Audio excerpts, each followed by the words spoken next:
Assalamualaikum warahmatullahi wabarakatuh. Kami dari kelompok 10 akan mempresentasikan hasil diskusi kami tentang permasalahan pokok pendidikan di Indonesia.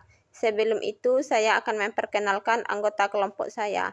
Yang pertama, saya sendiri Anissa Ramadhani dengan NIM 21002038. Yang kedua yaitu Abdullah Fakih Al-Amin dengan NIM 21086116.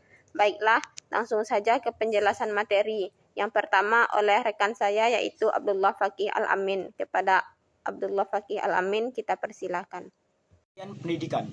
Pendidikan merupakan suatu proses yang sangat penting untuk meningkatkan kecerdasan, keterampilan, mempertinggi budi pekerti, memperkuat kepribadian, dan mempertebal semangat kebersamaan agar dapat membangun diri sendiri dan bersama-sama membangun bangsa.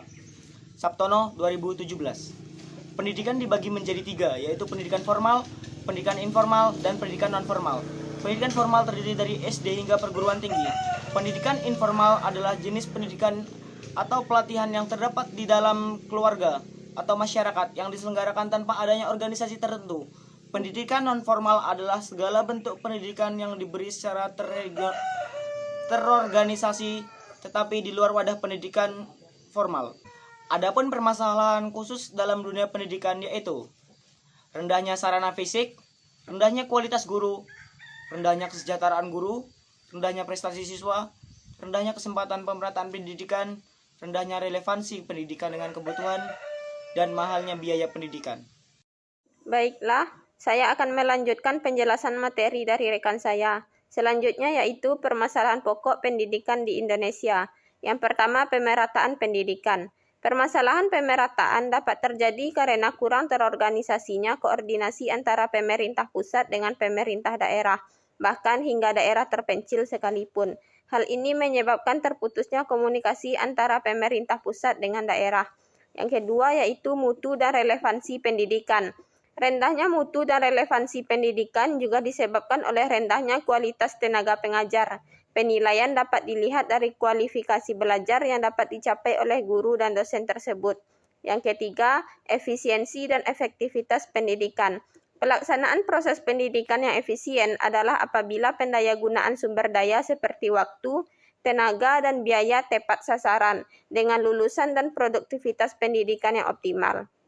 Pada sekarang ini, pelaksanaan pendidikan di Indonesia jauh dari efisien, di mana pemanfaatan segala sumber daya yang ada tidak menghasilkan lulusan yang diharapkan.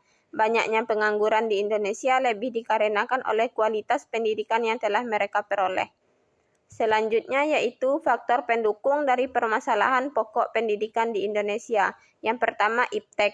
Peningkatan dan pengembangan SDM serta teknologi dalam mempersiapkan generasi penerus suatu bangsa dilaksanakan melalui pembelajaran di sekolah. Sabtono 2016. Penemuan teknologi baru di dalam dunia pendidikan menurut Indonesia melakukan reformasi dalam bidang pendidikan. Yang kedua, laju pertumbuhan penduduk. Laju pertumbuhan yang sangat pesat akan berpengaruh terhadap masalah pemerataan serta mutu dan relevansi pendidikan. Pertumbuhan penduduk akan berdampak pada jumlah peserta didik. Semakin besar jumlah pertumbuhan penduduk, maka semakin banyak dibutuhkan sekolah-sekolah untuk menampungnya. Selanjutnya, permasalahan pembelajaran. Pada saat sekarang ini, kegiatan pembelajaran yang dilakukan cenderung pasif, di mana seorang pendidik selalu menempatkan dirinya sebagai orang yang serba tahu. Hal ini akan menimbulkan kejengahan terhadap peserta didik, sehingga pembelajaran yang dilakukan menjadi tidak menarik dan cenderung membosankan. Sekian presentasi dari kelompok kami. Assalamualaikum warahmatullahi wabarakatuh.